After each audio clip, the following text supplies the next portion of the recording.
একদিন আমি নিজের ইচ্ছেতে এই বাড়িতে এসেছিলাম, আর আজ নিজের ইচ্ছেতে চলে যাচ্ছি। কেন পারো? কি জন্য চলে যাবে? আমি তোমায় চলে যেতে বলেছি? আমি তো বলিনি, কেউ বলেনি। আমি তো তোমার পাশে আছি। আমি জানি সোম, তুমি আমার সাথে আছো, কিন্তু তুমি আমার পাশে থাকতে পারবে না। কারণ তোমার পাশে ছায়ার মতো সব সময় একটা মানুষ থাকবে, আর যেটা আমি সহ্য করতে পারবো না। পারো? এই সংসারটা কার? তোমার তো। সোম, সোম কার স্বামী? তোমার স্বামী।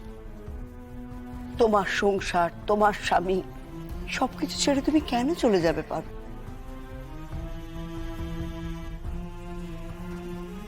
আমি জানি পার্বতী যে কদিন যাবৎ ঘরে একটা বিশ্রী অবস্থা তৈরি হয়েছে, আমি বুঝছি। কিন্তু পার্বতী, পার্বতী, তোমরা তো স্বামী স্ত্রী একসাথে থাকবে, আর যদি কোনো অসুবিধা হয় তাহলে তুমি আর সোম সাথে সাথ দিয়ে, কাঁধে কাঁধ মিলিয়ে, হাতে হাত থেকে লড়াই করবে।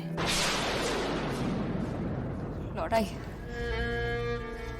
তুমি জানো আমি এই বাড়িতে আসার পর থেকে না অনেক লড়াই করেছি, অনেক লড়াই করেছি আমি। কেন পেরেছি জানো? কারণ সোম আমার সাথে ছিল।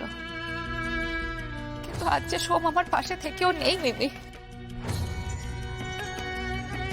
মিমি আমি না সবকিছু সহ্য করে নিতে পারবো, জানো, সবকিছু সহ্য করে নিতে পারবো, কিন্তু আমার মা যেটা সহ্য করেছে আমি সেটা সহ্য করতে পারবো না।